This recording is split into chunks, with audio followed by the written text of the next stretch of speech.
Welcome to the My Rules Are Better podcast. I'm Tom Barbalet. Today I have the pleasure of talking once again with Barney Dicker. Now, Barney provided me a lot of notes, and while I was waiting for the call, I actually started looking at Chris McDowell's Bastion Land and Into the Odd.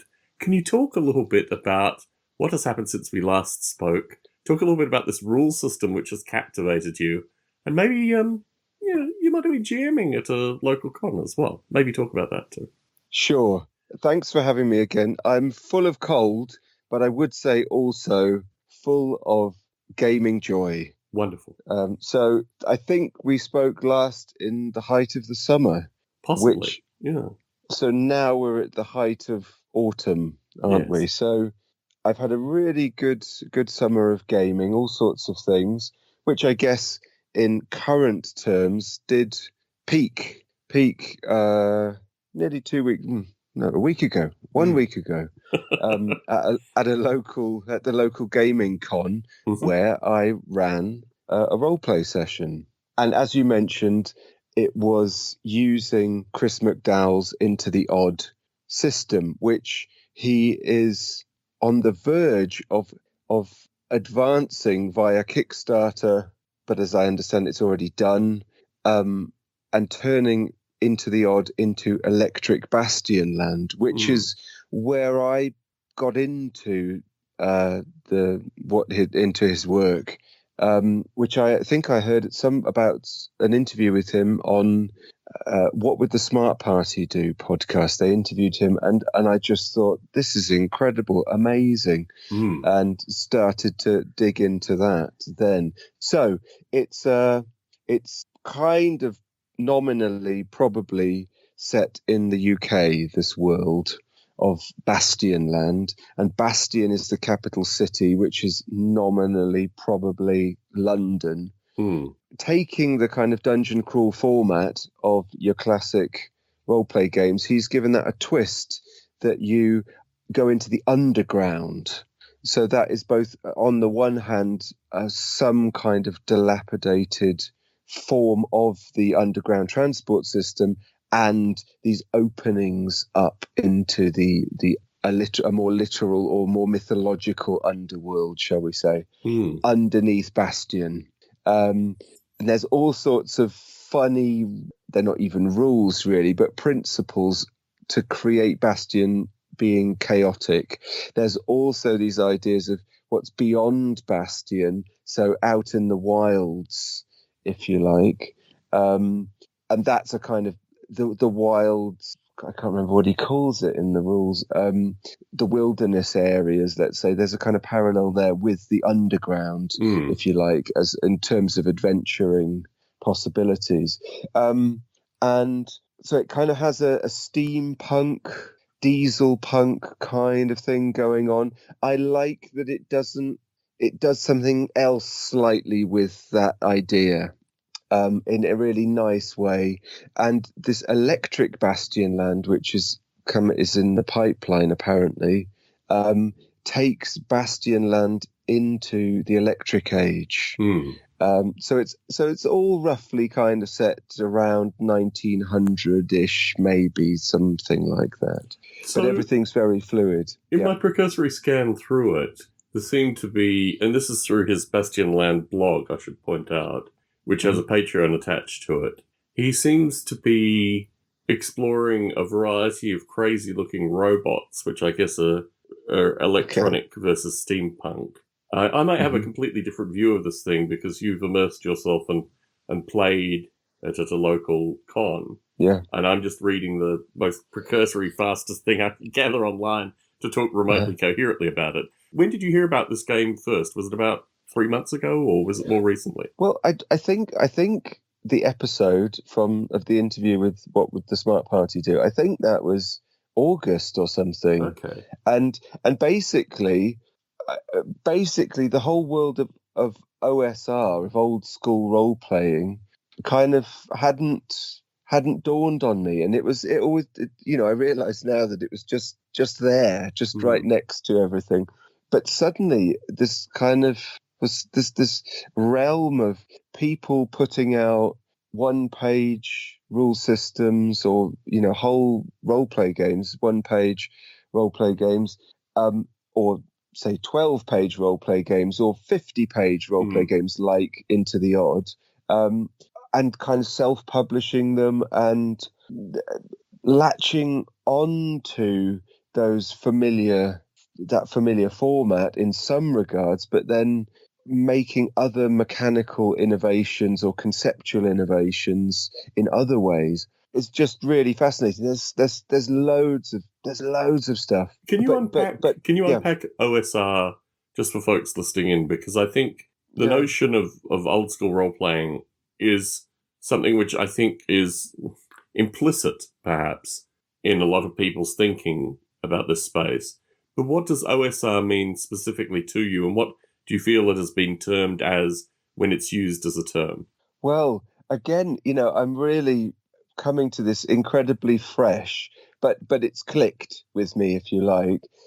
In the interview, Chris McDowell is asked about OSR and what it means to him and how much Into the Odd and Electric Bastion Land fit into that. And he says, well, it's useful to a degree, but it's certainly now more than that.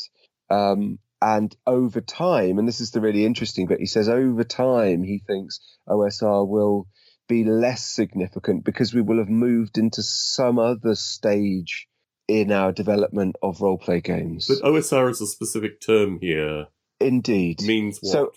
So my understanding is that after, I guess it's Wizards of the Coast made the Dungeons and Dragons system open source, or I don't know quite what you Creative Commons or whatever. Yes. Okay, that kind of unlocked the possibility for people to start to create systems using those core mechanics. Certainly. And so then as a result of that, you have things that hark back to certain rule systems or worlds, or there's a kind of a nostalgic drive, or then you have other ones that seem to go on their own kind of goofy gonzo direction, which you might say plays a part in Into the Odd. But then you also have other systems that have very minimal connections to those older systems, and are kind of doing their own thing. The sense I get from it is that more often than not, they're trying to keep things quite simple. As I look around, my piles of fighting fantasy books, of chainmail, the original, Gary Gygax rules, of first edition D&D, of RuneQuest, I guess I'm trying to...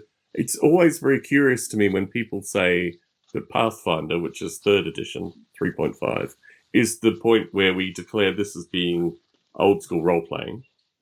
And then, and I guess certainly it's an interesting definition, because I think it when people that might have played 1st edition D&D, or, might have even been prior to that, or, in that space, look at the notion of old school role-playing, they think, well, it's like, when your favorite music is. It's when you're a teenager, right? It's the same thing. So I think it's interesting that this thing has been branded, associated with a time which I would think is well past any notion of... And what I also find that's curious through this is the notion of commerce in the definition. Anyone can make any set... When I met Jackson and Livingston, they lamented the Lone Wolf rule set, that it had just ripped off Fighting Fantasy. Well, no, actually, the way copyright works is you can basically plagiarize almost anything with impunity, provided you make a small set of subtle tweaks. What Pathfinder did fundamentally was just mean that a group of, I don't know where they are now, probably in their mid-30s, but of that age group now, had access to a rule system and could start publishing their own modules and selling their own modules. It was a capitalistic effort. But there have been countless, as my discussions with Chris Abbott showed, there have been countless people that have tweaked their own rule systems and done this through any different period. What interests me about the notion of old school role-playing as a thing is an ability to have creative freedom and to utilize this creative freedom in taking completely, uncharted worlds, for example, the London Underground system in a steampunk, Mm-hmm. That to me is more associated with the freedom of thought and ideas, which removes it from these things. But it's interesting the definition that returns to this very, I don't know, I mean, it appeared curious at the time, but you've got to Mm-hmm. also appreciate in the early 2000s, everyone was talking about open source, right? Late 90s, early Mm-hmm. 2000s. So I think they were looking to try and get on that open source bandwagon as well with regards to doing this thing, which might have, grabbed a certain group of nerds and, minds at the time. But it's Yeah. interesting when you look at things like freeform role playing, which I think is a distinctly unique movement in the late 80s, for example, the elimination of dice rolls and paper and this kind of stuff, and just Mm-hmm. rule systems were very abstract. They're not really part of this narrative in any way. So I guess we all take things that we like at certain times and try to reassemble something out of it. But let's talk a little bit. So you Sure. found out about Yeah. this in August, and you're Yeah. playing the convention in late September. So Yeah. a very fast learning curve. So I would say that I'm not especially attracted to Dungeons and Dragons, and I'm not especially attracted to the mechanics really. But when I heard Chris McDowell talking about it, there was something about it that I just thought, this is really amazing. This is really, really excellent what he's doing. And so, for example, a great thing about Electric Bastion Land. Well, I mean, I don't know if I've explained it enough. Basically, you're treasure hunters, because in this world, everyone is after arcana or oddities or magical items. It's kind of like everyone wants to be a vintage or antiques collector or dealer or something, and that's the opportunity to create these weird items which are which are being used on the one hand, perhaps at the more minor end, and are being kind of collected for reward at the major end. And what is so fantastic about Electric Bastion Land, this new system that's coming out, is you have an X career. Now, he does acknowledge that the Warhammer fantasy roleplay career system was really influential in putting that together. But his twist on that is you have an X career. You were so bad at it that you've now become a treasure hunter. But more to the point, you are now something like £10,000 in debt. And that, to me, just seems like a fantastic, incredibly simple, motivating factor that you basically have to take on any job because you're being hounded by whoever it is that you owe money to. Now, this is where you start to get the sense that there's a really great sense of humor running through this whole thing. And the ex-careers that you've had, the people you owe the money to, the types of treasure that you're after, everything has this really, really interesting humor, which is not just comical and makes you laugh. It's doing something. It has some kind. There's something going on there. It's deeply funny, and that appeals to me greatly. So there was another role play game that I had been digging around, finding out about, and it's called Heart, and it's the sequel to Spire. And I think it's made by some guys called something like Rook, Rowan, and Deckard. And this Heart was, as far as I could gather, in a playtest phase. So I thought, okay, I'll see if I run that and try and be able to offer them some feedback for the playtest phase. And then I was in contact on Discord, which is really quite new to me. And they pointed out that the playtest period was over. So that kind of, on the one hand, deflated my motivation of wanting to run it, to give them some real feedback. Some more, they have lots, but to give them some more feedback. And I also thought, I'm not sure that in this short space of time, I can really get a handle on the rules enough to kind of do it justice. that's where I came back to Into the Odd, which I had already started looking at and getting into.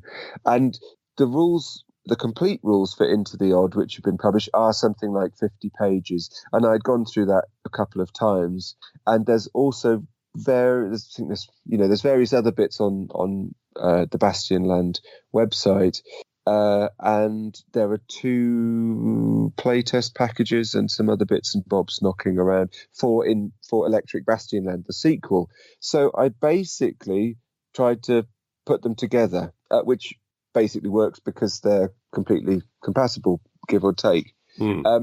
So a friend reminded me that my local city was having this games convention. I'd seen a poster somewhere and forgotten about it, and that's called Gamesvention. So if anyone wants to look up gamesvention.de, they will find the website. It's in Germany, in Bavaria, and this friend reminded me that this was happening just over a week before, and I looked on the website, and they seemed very open and encouraging for people to offer role-play games, even kind of on the day. So I thought, oh, well, okay, I'll pitch something and send it in and see what happens. So I think then, I'd made I was making my decision about which system to run, and then I sent it off to them, I think, on the Tuesday before the weekend that it happened, so last weekend, and got a nice prompt reply, and they uploaded it to the website, and so in all of that time, the ideas for the scenario that I wanted to create were forming. So within a week, I suppose, in a week, I had decided I was going to run Into the Odd, and that I was developing the outline for the scenario. What is very interesting, I think, to note is that I did the same scenario 3 times.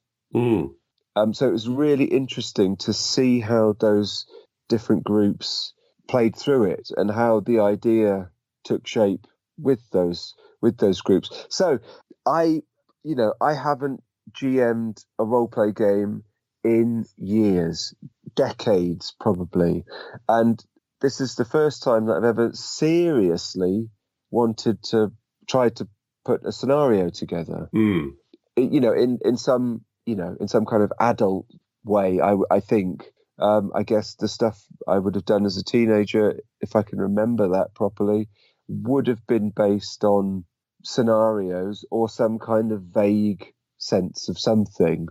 Probably sandbox to the horizon, something like that.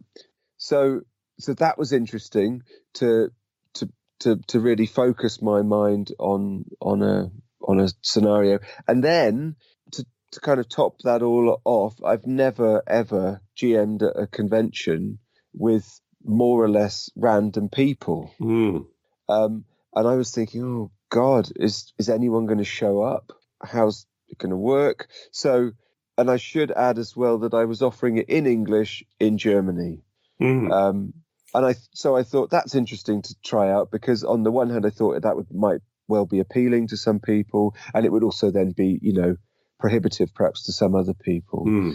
I tried to recruit a couple of my students, hence actually the 3rd session, because that was the only one they could make. So that one was a short notice one, an addition. I said I'd do 2 originally. My son played in one of them, and a couple of other friends, they also played, and someone else from the local games group I kind of bumped into on the first session, and he said, but I haven't had any breakfast yet. And I said, that's okay. It's fine. And then he said, yeah, but I haven't had any breakfast. And fortunately, he came back into the room with his breakfast whilst I was setting up, and he had a great time. So and good. Each time they were basically full up. I said maximum 6 people. Gosh. I had six people twice. Gosh. And 5 the other times. So let's talk a little bit about the scenario. Let's do this thing formally, because I'm interested in hearing about the scenario. Yes. Okay. So, like I said, it was a mix of Into the Odd and Electric Bastion Land. I thought, right, I'm aiming for 2.5 hours, 3 hours. It's a convention. As a teacher, I'm pretty good at planning out, how to spend the time and how to kind of hit the target points for a session, and to keep engagement going. So I didn't feel daunted by that in itself. So I took the kind of proto or partial pre-generated character system that Chris McDowell's put together for the Electric Bastion land, where there are 20 different X careers that you can have. There will be 100, I believe, in the published one, and they also then have personalization processes in there. A really nice thing that he does is, if your character is statistically weak, so you're rolling 3d6 for strength, dexterity, and willpower or charisma, old school stuff. If your character is weak, you will probably do better, or poor, weak or poor, you'll probably do better in what items you get under your X career. If you're stronger and richer, statistically stronger and richer, you won't have such good things. So, and that's something that he also has in a more basic table in the original Into the Odd, which is really nice. I think a really nice, thoughtful, great way to get into the characters. I'm kind of possibly getting a little bit ahead of myself there, because this is now how the players created their characters. But I think it's good to know that I was just wanting to serve up quite promptly characters for the players to be, but also would play to the fun of it.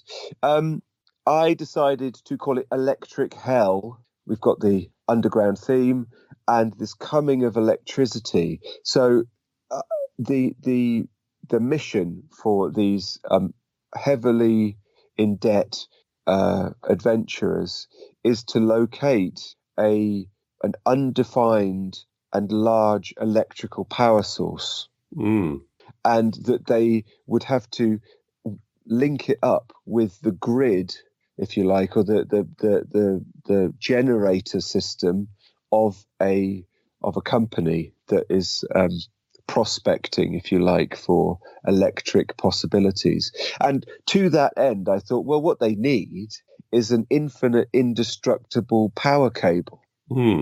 So that's what they took with them. So that got around any kind of major problems of how to get the cable to God knows where. A bit like Wile E. Coyote or in a Roadrunner cartoon or something like, an Acme item. They also had camouflage clay that would hide any item, any object for 1,000 years if they wanted to disguise it. And they had a harpy's claw, which would connect anything that was attached to it to another object forever, for eternity. So the company gave them those items with which to fulfill this aim. In the system, you create an arch rival. So I created an arch rival who is on their tail as they go through the underworld. I decided that I would have 3 map sections for the time and the length of the adventure. There was an earlier scene which was quite important, because that's when it announces that the rival is on their trail. I guess I was trying to apply some of the ideas that I've come across by this guy on YouTube who goes under Runehammer, who's done the index card roleplay game, who is, I think, has some very, very great insights. And he's always trying to say, get the players to have to act. So he uses timers, dice defined timers and that kind of thing. So I basically had the rival announce his appearance, injure one of the players, and was 1d6 behind them in terms of rests. So it kind of put the pressure on them. I decided to use a very simple mechanic of whoever rolled the lowest would suffer the hit. So they get shot at almost at random from a great distance by this rival who injures the one who rolled the lowest, and that hit is, I don't know, 1d4, 1d6, I can't remember which then also announced the damage system in the game, which I'm not totally sure about, but it does work. Basically, you don't roll to succeed with damage, you deal damage directly. If you say, I'm going to shoot at someone, you deal that damage directly. Once the hit points are at 0 or any armor's been deducted, it starts to come off strength. Strength won't be recouped, but you can recoup your hit points if you rest, which is just a momentary thing. Sit down, have a drink of water, your hit points are back up. So that's interesting. That's interesting. And I thought, right, I want to play it quite deadly. I didn't manage to kill anyone. I killed no characters, and I made it harder and harder every time. But by the last one, I was eating in much more to the character's strength. And there's also then critical damage. So if you faint, basically collapse and need to be tended to. So there was a lot more of that. But anyway, so I obviously I was thinking about this. On the one hand, there were some railroady aspects, and at the same time, there was some very open aspects. And I don't know what you call the midpoint, or if that's what the sweet spot is anyway. So I wanted to say, this is happening. You need to keep going. This is the situation. But within that, then, lie lots of possibilities for them. So I had these 3 key stages after that initial encounter that I just mentioned. We had a dodgy bridge, a classic dodgy bridge. Now that was important because I decided that the character guiding them was always going to die at that point. And they would realize that things are not as they seem quite, and that, it's not as straightforward as it's going to be. So there was a dodgy bridge, which to begin with, I wanted the last person to cross to pass a charisma test. I think they all failed, which meant that it wasn't that the guide had to be the last person to cross the failing bridge, that he could always miraculously, heroically save them, and then smash into the cliff edge on the other side and fall down onto a little ledge. So they had to pull him up and all sorts of things. So there was lots of motivation and then just pulling the rug away from them at various points. By the third game, I decided that everyone had to make... Did I say a charisma test? I meant a dexterity test. Everyone had to roll a dexterity test, and anyone who failed had to lose an item, that they dropped it. So again, just depleting them, but not making it fatal, like suddenly we've lost someone down the bottomless abyss. That worked well. Every time. That was good. Then I gave them three exits or 3 pathways to choose. I'd written down which one does what. Every time they picked the one that meant that the rival gained 2 rests on from them, which basically meant that he was waiting for them at the other end, which was the town, the shanty town in the underground, which was the last place this power source had been sighted. And I called it Gloom Under Sluice. And it was basically a Roman sewer. You're in a Roman sewer, and there is a big sluice there, and the shantytown has been built up on top of that. They get there, and they've been told that they can get some more food or provisions or equipment or rest or any of that kind of thing, and it's absolutely wiped out, completely decimated. It's been crushed, burnt, and melted by acid. I don't know if you want me to give away too much stuff, or if this is what you want. I mean, my perspective here, which I think makes it interesting, even though you've indicated that you did kind of tighten the noose, so to speak, as you proceeded to play each one. What kind of character archetypes came to play in each of the games, and how did these character archetypes fundamentally change the dynamics of the games? Okay, good stuff. Yes. Okay. So I suppose to finish that point, again, I disappointed them again. I gave them a sole surviving character who gave them some more information, and then they headed on to to locate the power source and to confront the rival. That was my planning process in terms of the experience of if you like running that then for the players. We rolled these X careers. They generated names, which are in some of the documents. They got their equipment and their special abilities and so on and so forth.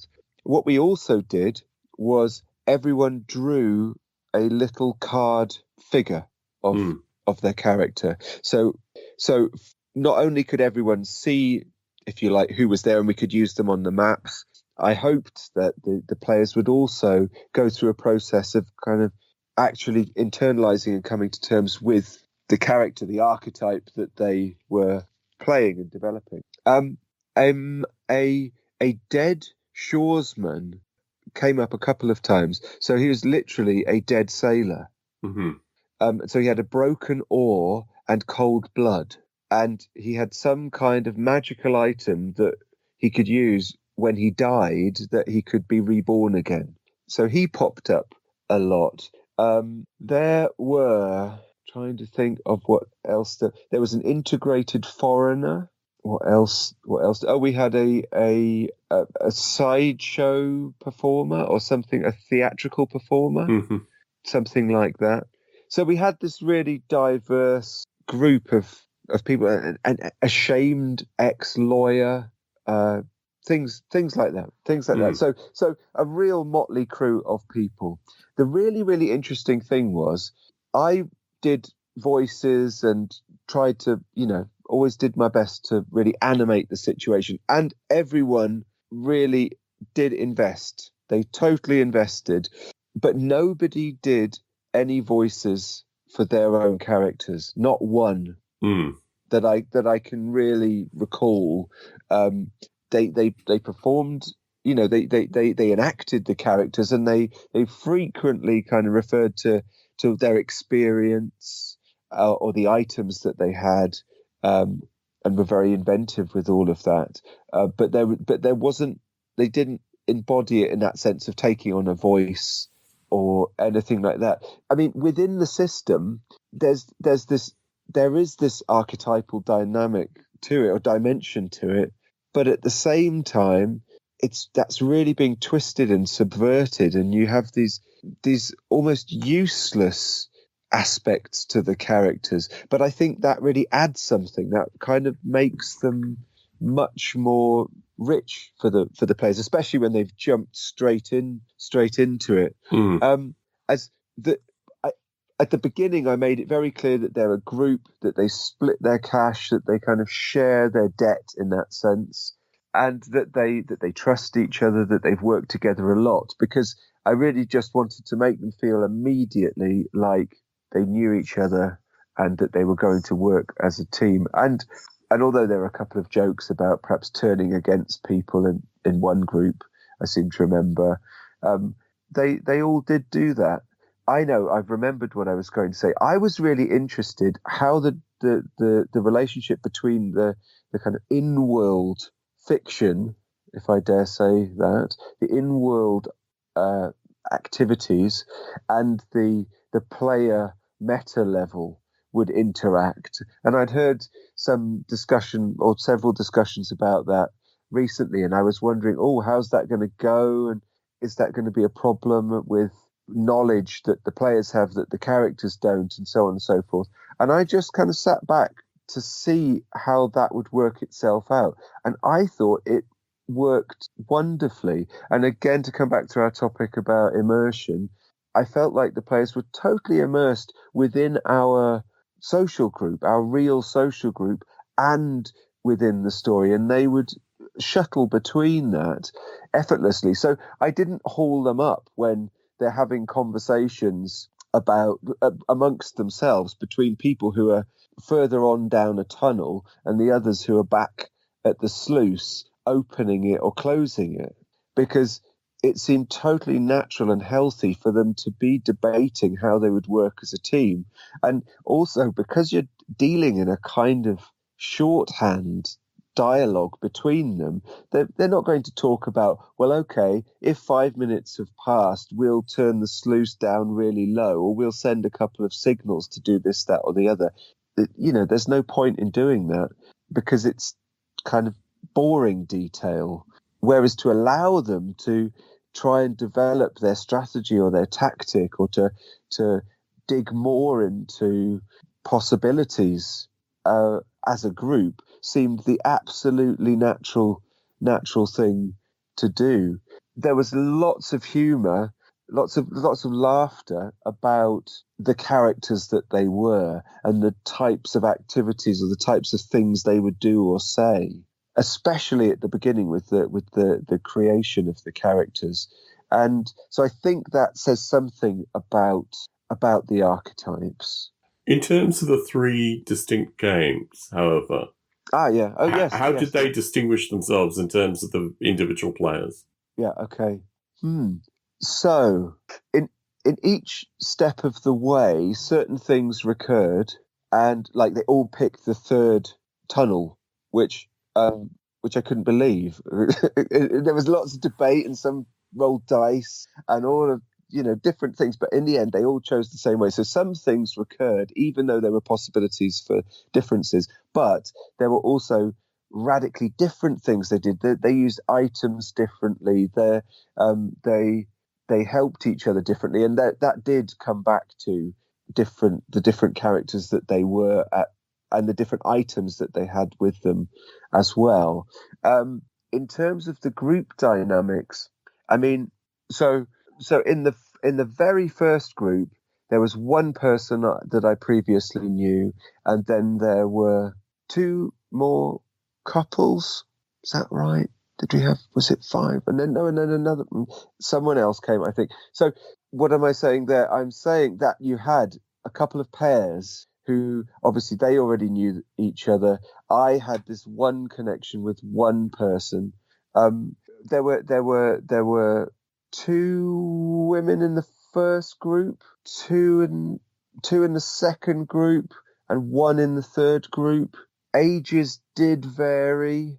My son, who obviously I know very well and was probably the youngest player, was in one session. Then I had 2 students, so I could see they were a little bit fascinated to see what their teacher does in this other context. One of them had never played a role-play game before. The other one plays Pathfinder and so on. So what I'm addressing there is each group was in itself different and had different sensibilities, I would put it. The first group, I remember, they just got straight into asking the guide about the power source and where they're going. And I remember the third group basically didn't say anything. They were really happy for this kind of, if you like, a cut scene to just take place. Where I say, yeah, we're going down the tunnel, we're leaving behind this, that, and the other, and we'll take about 2 days. Diddly, diddly, diddly, diddly. And that was the group with your students and your son? That was. Yeah. My son then was in the second one. Oh, okay. I thought he was in the third. Okay, good to know. Okay. And what's also really fascinating is when people are looking at you and it feels like they're looking at you kind of quizzically or skeptically or something. And then a moment or two later, they give you the opposite feeling that they're actually having a great time, and that's always an interesting, slightly uneasy, but then rewarding feeling to have. Am I answering that question? Do you want to know more about then the group dynamics as these characters performing these tasks? I mean, I think what's interesting here is I hadn't GM'd for maybe 20 plus years, but when I came back to it, it was very much associated with identifying archetypes, identifying trajectories. Now, not in the same format that you're doing. The nature of 2.5 to 3 hours in a reproducible setting at a convention is a distinctly different thing. But I think what interests me, what fascinates me about the path of the games master, for want of a better term, is that there are so many different ways to do it. I mean, it was interesting when Jackson Livingston quizzed me about what kind of gamer I was. And they went in, and I said, I don't use a games master screen because when I was 12, 13, I was GMing a group, and the guy reached up in front of the games master screen and pulled something which was very critical from behind it. He was a bit of a miscreant anyway. But that immediately made me realize this is a defect in the way that I play, and I stopped doing it. But what interests me in doing this as well, this podcast, is when I interact with Chris Abbott, and when I've seen photo evidence recently of his player's handbook plus Games Master's notes, so he didn't need the GM's guide, he just needed the player's handbook. This is very much the way I did it as well. So you see these elements, and I think returning to something, maybe I should be asking questions associated with your earlier experiences doing this thing as well. Because I can tell you something about the DM screen. My son made a lovely DM screen for our Dungeon Saga game, and because that's a tabletop RPG dungeon crawler, you need to hide the monsters that you're going to put on the board. And we always used it kind of off to one side, but you need to have them kind of pre-selected, and I would argue don't. So when I do it at work, I don't do. I typically have maybe 3 or 4 miniature cases, but I will pre-select. In this scenario, we're going to probably have some goblins, we're going to have some trolls, we're going to, and I line them up, but in a ramshackle fashion, just like I was unpacking them, what have you. And sometimes 20, 30% of them I won't actually use in the game; they'll just be there as fodder, but also probability as well. I think what's interesting is that there are a variety of ways of doing this, and I guess let me ask some questions about your earlier GMing experience. Let me just finish this one, because I think it's interesting about the DM screen. Is that I wanted to take it with me to for myself to show what my son's done. Not to show off in that sense. It's just to say, look, I love this thing. This is a lovely thing he's done. Here we go. And to give them a feeling of the type of gaming we're going to do. It's not the slick, glossy thing. Anyway, every time I just got rid of it after a little while. I just moved it off. And I didn't, and then obviously didn't need it. My son pointed out that when it was on the table, the chaos of the table, it was slightly too small, seemed more orderly. As soon as it was gone, it just seemed like a table of mess. But when it came to the third game, I didn't even put it on the table. And I had my little typed up notes that I'd done. And yeah, absolutely. So I completely agree with you that you shouldn't need the screen. It's nonsense. So my earlier experience of gaming, I mean, this is, I touched on it when in my biographical segment in my first appearance. It was, so for me, it was Warhammer Fantasy Roleplay, Call of Cthulhu, Teenage Mutant Ninja Turtles, Paranoia, and my encounters with Dungeons and Dragons were limited, and it just seemed overly complicated. How many of these did you GM specifically? I mean, these are ones where you were predominantly the player, or were you actually GMing them as well? I also wanted to say a little bit about Fighting Fantasy, in that before I got into all of this, I was aware of Fighting Fantasy games, the game books, and even the Titan books somehow, but it meant nothing to me in terms of the role play connection. They had the success of the millions of copies sold was me in primary or secondary school with early secondary school with no awareness of role play games at all. Except maybe the Titan book somehow. So it's weird thinking back and rejoining those dots. I had a neighbor who possibly also then kind of sent me on my way. I think he might have lived in America for a while and might have had an older brother, and that might have been where he got the miniatures and the role play gaming from. I remember he was a big Anne McCaffrey fan, which, being a little bit younger, perhaps just seemed a bit.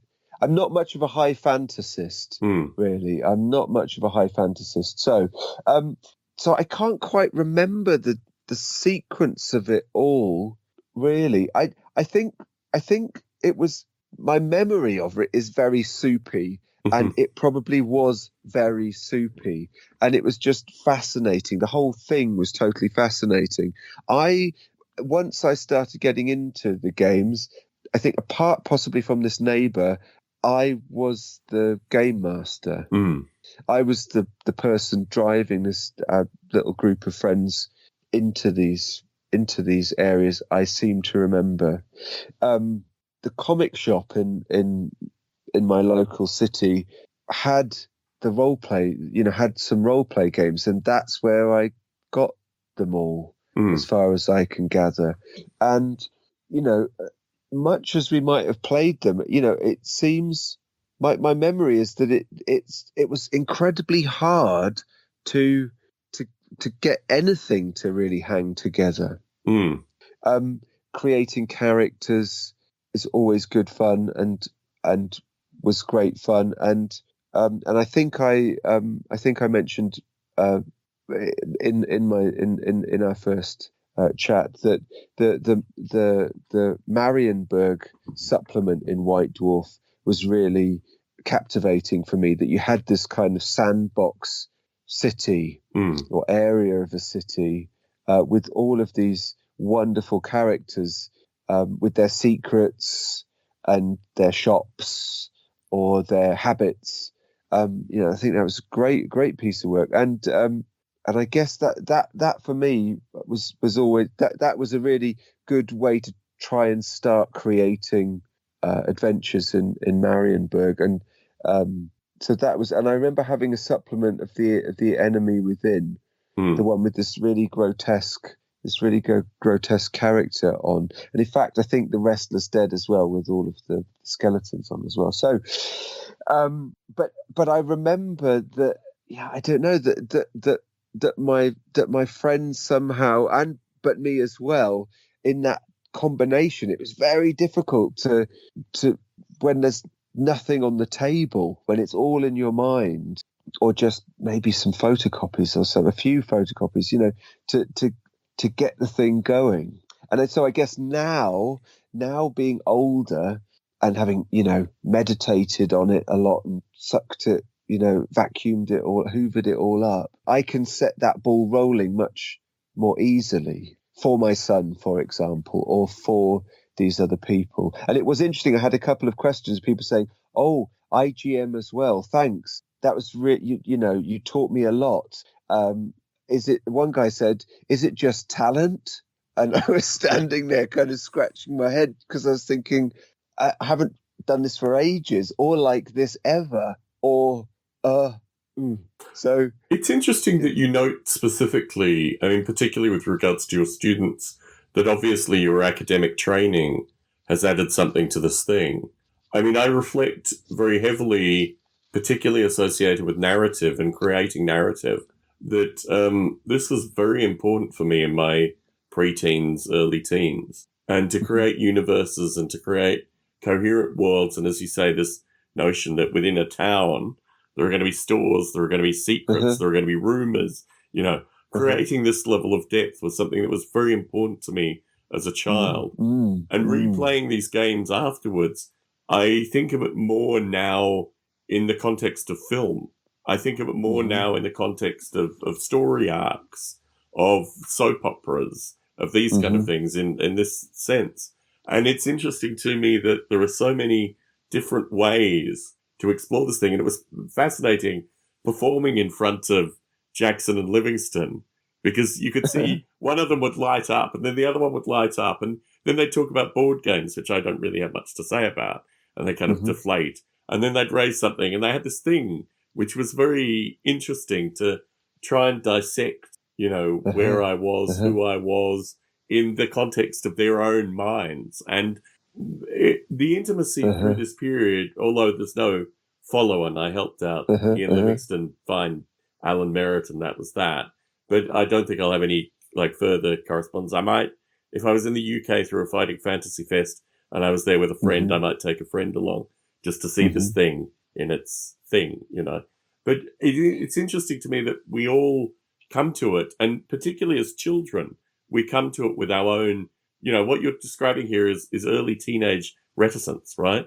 You don't want to be the one that's slightly, whereas where I was coming from, a majority of us had done some kind of performance arts. I sang and did lighting and all this kind of stuff, and most of my friends did some form of amateur dramatics. So the whole nature of providing a narrative and these kind of things was second nature to us, I guess. But what's interesting in the GMing relationship is you can have characters that actually probably would be better GMs than you would be. This is the interesting kind of paradox within it, but it's how you lead the narrative and how you leave the person feeling fulfilled in some sense. And what I found interesting through your description is you kind of faked it until you made it in certain areas, at least in your describing. But what I'm interested in exploring more in is once you've done it once, what refinements did you make? I mean, you made it more difficult. You tried to kill people more. What was the first iteration? What was the second iteration? What was the third iteration, aside from just making things more deadly? There's this wonderful combinatorial element to all of this.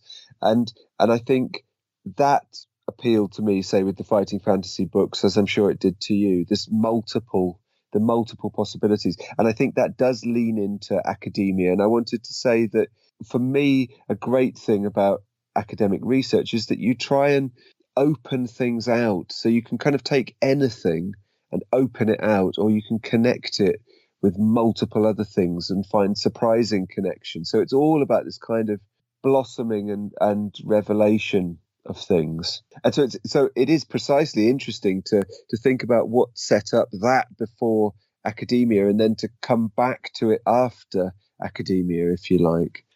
So the combinatorial elements are what makes the scenario and the interaction between the GM and the players really interesting. And of course, because of those slight differences, the combinatorial differences, each session was different. So, for example, this lone surviving character at the decimated shanty town, the last group decided to have two of them covering the window with guns, two of the others standing as lookouts, kind of, if you like, the back of the building and the front of the building, and two of them knocking on the door. Now, that meant that compared to the first two iterations, I couldn't have the character somehow hidden inside. That was my original conception, was that they would go in, there was a bowl of steaming porridge on the table and nobody else around. And I wanted them to kind of go in and look around, find nothing, and then all of a sudden, there he is.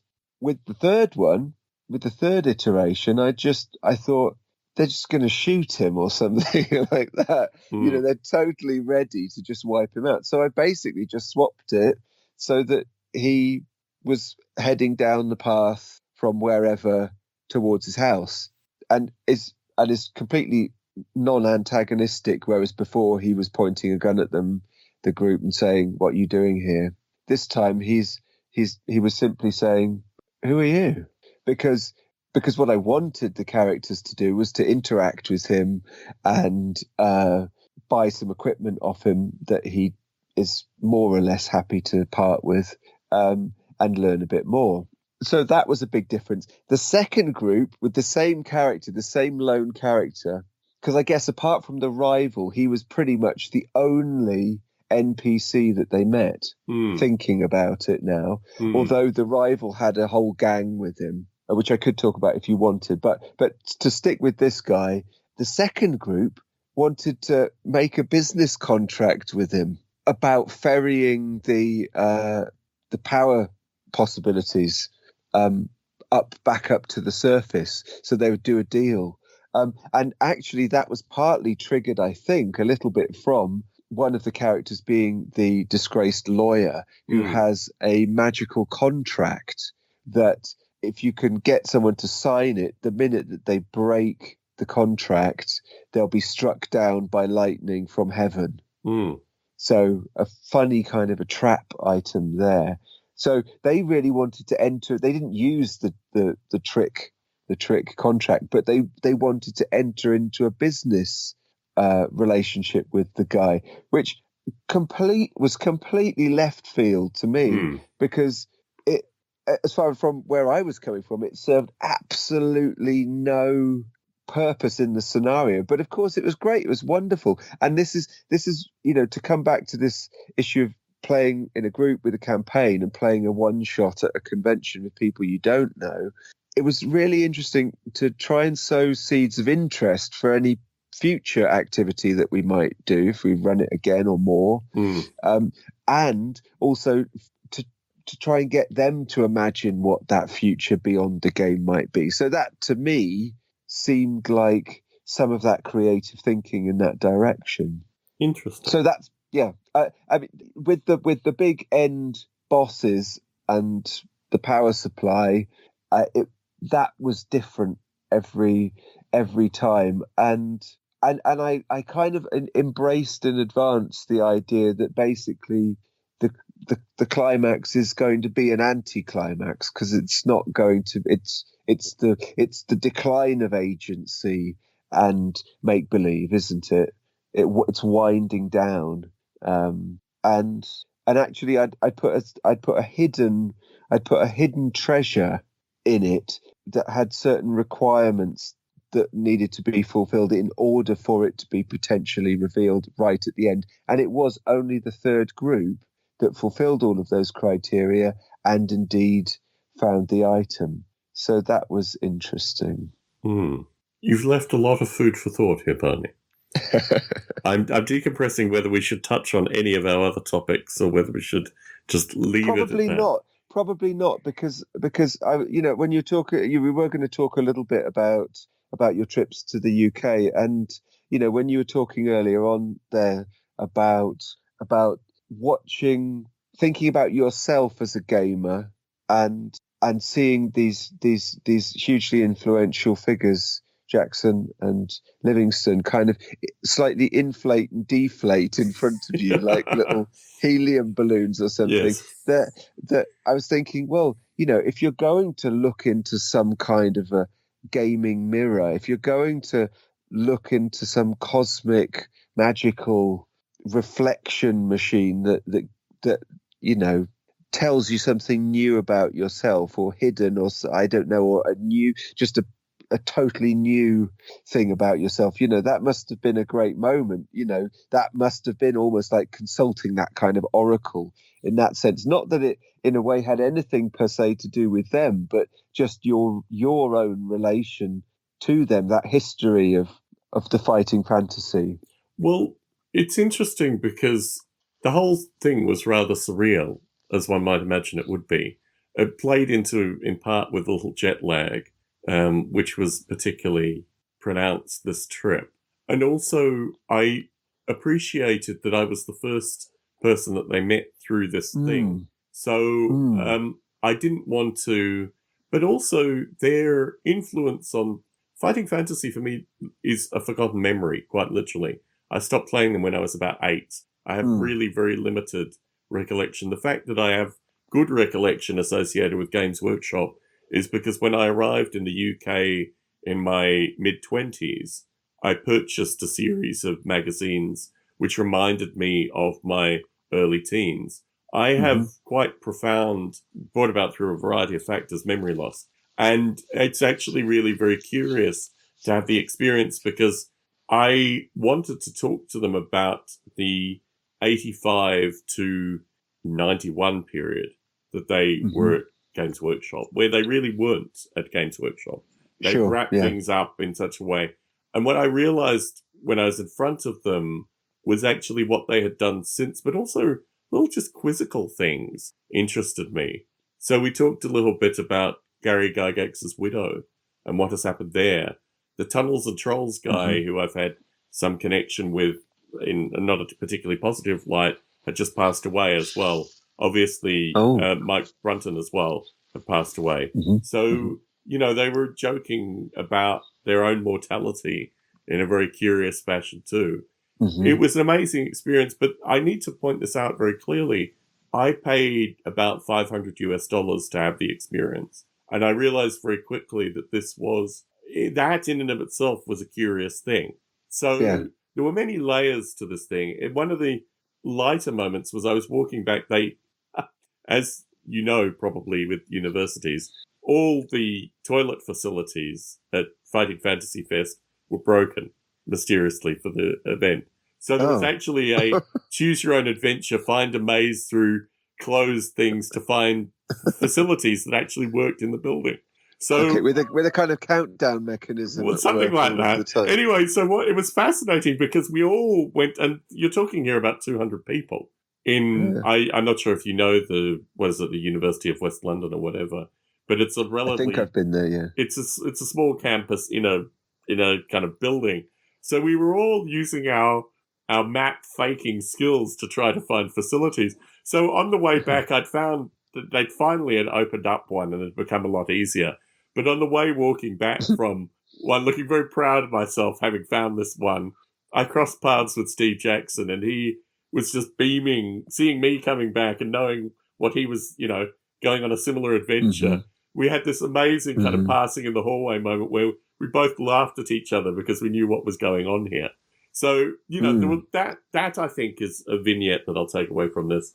I've got two, I think, little questions for Certainly. you. You've been talking about meeting them for some time, since as long as I can remember within the podcast.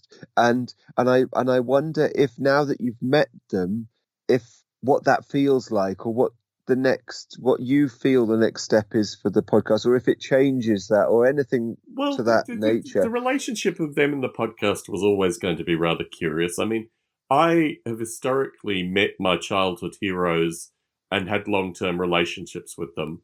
And because based on that experience not being particularly positive, I came to this thing with a slightly mercenary view. They're both gentlemen who I think are fascinating, but I didn't necessarily want them to be guests on the podcast. I mean, I joked about that being a possibility. What it made me realize was that the period of time that fascinates me about Games Workshop is actually out of the remit of the Diceman book that they're working on. I've also, since meeting them, read the two large Fighting Fantasy tomes about the history of Fighting Fantasy, which, if I can say here amongst friends, are really bad. And my concern here is that I put $500 into a book which probably won't tick any of the boxes that I originally wanted. There's a real, these things are concerns to me. I am hopeful that Alan Merritt, under my prompting, and hopefully also Ian Livingston's prompting, will consider writing the book that I want to read, which is The Citadel Years. But through this, it's just it was an interesting trip because this was the primary reason that I took the trip. But at the same point, there was a bunch of other things that happened as well. It's a life experience, right? I'm looking literally at the White Dwarf and couple of Fighting Fantasy books that they signed. But for me, it did more about going to Fighting Fantasy Fest reminded me of my 8-year-old self in a very curious way, but also the importance that the people at Fighting Fantasy Fest had for Fighting Fantasy was not an importance that I had. It wasn't revelationary to me because it was just part of a path. And when I met them, I said to them, I write computer simulations because I played Fighting Fantasy and then I, did these other things and D&D and all these things which were all important. And the ability to have this world of creative mental space that I could then map into computer software created my career. And they were formative people that were part of this. So I made it clear, I thanked them profusely for this thing, but they are part of a tapestry of a lot of things that occurred through this. So look, what's happening with this podcast specifically right here now is that it represents 3 friendships that I have, of which you are one. And in addition to this, I want to explore how I create these games in a whimsical fashion. Now, that means video currently, so I've got literally the hex mat and I've got the orcs versus human stuff ready, Uh-huh. and it's making those videos. But what fascinates me through this is that you, Chris Abbott, and Matthew Gibson have an evolving part of this podcast as well, and it's important for me to explore some of these aspects through you in a way that is then put out in audio form. So, have I answered your question? I don't think this podcast is going to end. Yeah. Yeah. No. And I wasn't worried about that. It was more like it felt like, to listen to the episodes and to talk with you about it. It was a kind of a future marker. And now that marker's passed, I was whimsically wondering if that clears the horizon for you, or if something else comes up. But yes, I think you have answered it, and it's a great pleasure to be part of this experiment. part of it. Absolutely, it's perfect. It's wonderful. Yes. Well, with that, let us conclude the formal recording, and maybe at a future recording we can explore some of the other topics that you put down here. I know for you and for me, the next few weeks are going to be rather choppy, but hopefully we'll be able to find some time in the future to record once again on some of these other topics. Without a doubt. I'll talk to you soon, Barney. Take care. Bye-bye.